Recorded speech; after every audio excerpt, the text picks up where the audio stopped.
Break पर पुणी थोड़ा स्वागत न्यूज फ्यूज को ब्रेक पर जीवा जने दर्शक पाखु सी कौन पठे देखा आज्ञा कंधमाल जिला बालीगुड़ारू आम जने दर्शक बसंत कुमार महाराणा ए भिजुआल टाक पठे ओहो यहाँ बोधे स्कूल गोटाए नहीं कि भाई बोधे स्कूल बारंडा उपर थिबा ये मोटरसाइकिल आड़ी को आंगुली निर्देश कर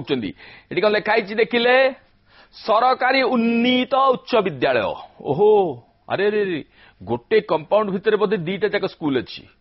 ना आज्ञा ये गोटाए स्कूल 3 वर्ष तलू प्राथमिक स्कूलटा उच्च विद्यालय को उन्नीत हो गलानी हेले बाहर गेट्रे से कथाटा संशोधन हो पारनी आज्ञा बिंदु खाली एटी पेटे ही नहीं अलग कथा अच्छी देखु एटी स्कूल स्थापन तारीख लिखाई देखु 1/4/2008 आउ कांथरे थिबा ए सूचना फलक लिखाई 11/4/2008 बाहर गोटे तारीख भितर गोटे तारीख जे जा बुझा कथा बुझ तम हिसाब से नहीं बुझ या भी देखु छात्री छात्र ठीक लेखा छात्री लिखला बेलू मात्राटा गायब खाली गोटे जगार नुहे दीटा जगार एमतिया भूल आज्ञा कांथरे थिबा नीतिबाणी को भी देखंतु राजा सिन्हा पूजा पाए आपण देशरे भाई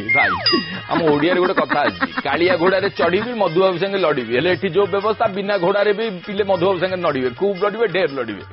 दृश्य सरीनी रुहतु आहरी अच्छी यहाँ क्या राणी बाई कक्ष क्यों राणी लक्ष्मीबाई कक्ष लिखिते कौन लोक खराब भावी था ना जगह पाई न था जगह प्रोब्लेम तब तेणु सर्ट्रे राणीबाई लिखिदेले लोक तो बुझीजे काम पते आपर आड़े अनंतु बंधु पैड़ बड़ मधुर बलुआ बड़ चतुर बलुआ बापा बुनियादी एमती शब्द आम शुणी नु अवश्य होइतब बुझिले एबे तो नुआ नुआ शब्द सब उद्भावन होउची एटा भी सिंधी गोटे नुआ शब्द होइतो आम जानिनु हां थिले थाउ पछे गुणु हजार भाई गुणु हजार सरी नहीं रुहतु कांथर थी किसी नीतिवाणी को देखु जीवा अंतस्त्य ज बदल वर्ग्य ज मधुर विनय वचन कही तसीब प्राणी मन तसीब बुझिपारे तो अच्छा एटी दुर्जन लेखा जा परिवर्तन लिखाई दुर्ज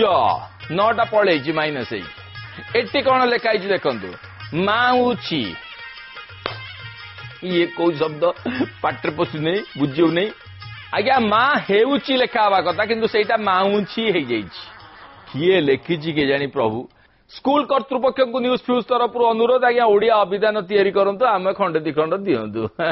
ए सब पढ़िवार आ धैर्य नहीं आउ जा रहीगला दर्शक बंधु आपण स्वीय गुण रे संशोधन करके पढ़िबे आमे पुणी थरे कहूछु आम पिले एमितिया स्कूल ले पाठ पढ़िले बिना घोड़ारे मधुबाबू संगे लड़िबे प्रभु आम पिले तमको लगिला आम भविष्य तमको लगिला सफा हो समय आइलानी चलतु बंधु जीवा बणई हेलो हेलो ये गोटे कौन मीटिंग चलती आम जोगाण मंत्री शारदा नायक महोदय अच्छा पाखे राज्यसभा भीम माने आम बणई विधायक भीमसेन चौधरी बसचे जाओ मनीष भल बेला आईज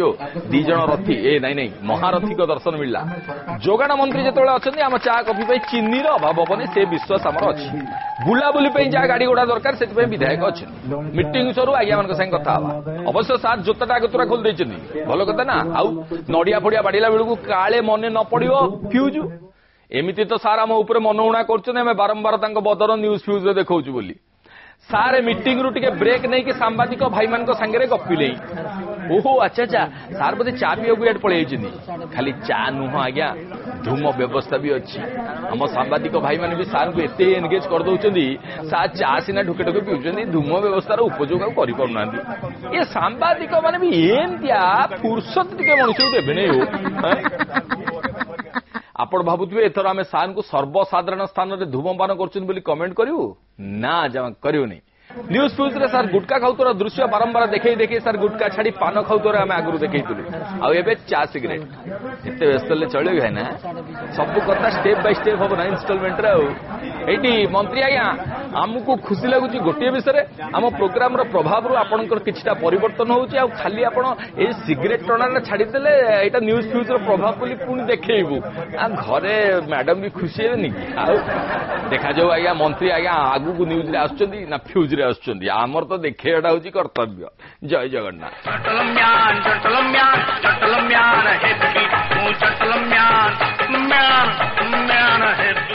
हाँ ए अनुरोध फ्यूज बंधु आम प्रकृति आम परिवेश कथा टे भाविया चलतु हाँ दर्शक बंधु आकाश में मालमाल मेघ वर्षा कहीं आ साधारण वर्षा भी नहीं जिते बेले टिके ना कोठी वर्षा होची सेटा असाधारण माने लघुचाप वर्षा हेले जाइंकी वर्षा हो ଶ୍ରାବଣ ସରିଗଲା, ଧାରା ଶ୍ରାବଣ ଚିହ୍ନ ଏଥର ଦେଖିବାକୁ ବି ମିଳିଲାନି। କିନ୍ତୁ ଆଧୁନିକତା ପଛରେ ଧାଇଁଥିବା ମଣିଷର ସିଆଡକୁ ନିଘା ନାହିଁ, କାରଣ ତା ପାଇଁ ପାଣିର କ'ଣ ଅଭାବ ଅଛି କି? ସେ ତା ବୁଦ୍ଧି ବୃତ୍ତି ଖର୍ଚ୍ଚ କରି କୋଉଠି ନା କୋଉଠି ତା ପାଣିର ଅଭାବ ମେଣ୍ଟେଇ ଦେଉଛି। କିନ୍ତୁ ଏମାନଙ୍କୁ ଦେଖନ୍ତୁ ବନ୍ଧୁ, ସାମାନ୍ୟ ବର୍ଷାରେ ଏମାନଙ୍କର ଖୁସି କେତେ, କହିଲେ ନ ସରେ ଖୁସି ଏମାନଙ୍କର।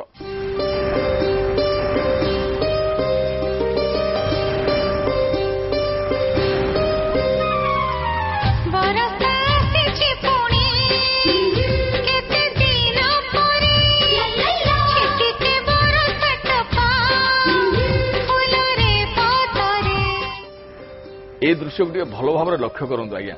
ଏମାନଙ୍କ ପାଇଁ ଆଉ କୋଉଠି ପାଣି ଟୋପେ ରହିବାକୁ ଜାଗା ନାହିଁ, କାରଣ ସବୁଆଡେ ଏବେ କଂକ୍ରିଟ ଜଙ୍ଗଲ, ଗଛ କାଟ ଘର ତଳ, ଗଛ କାଟ ଘର ତଳ। ଏମାନଙ୍କ କଥା କିଏ ଭାବୁଛି, କିଏ ବୁଝୁଛି? ହଁ, ଏମାନଙ୍କର ଦୁର୍ଦ୍ଦଶା ପାଇଁ ଆମେ ମଣିଷମାନେ ହିଁ ଦାୟୀ।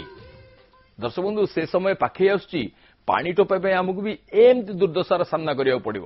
ଏବେ ଭାବିବାର ସମୟ ଆସିଛି ବନ୍ଧୁ, ସମସ୍ତେ ଟିକେ ଟିକେ ଭାବନ୍ତୁ। ଟିକେ ଟିକେ ଭାବିଲେ ନା ଏ ପଶୁପକ୍ଷୀ ବଞ୍ଚିବେ, ଆମେ ବି ବଞ୍ଚିବା। ବଞ୍ଚିବା ବହୁତ ସିରିୟସ୍ ହେଇକି ବଞ୍ଚିଲେ କିଛି ହବନି ଘଟଣା, ଟିକେ ଲାଇଟ୍ ହେଇଯିବା। ଲାଇଟ୍ ହବା ପାଇଁ ଆପଣଙ୍କର ଚିଠି ପତ୍ର ଅଛି। ହଁ ଠିକ।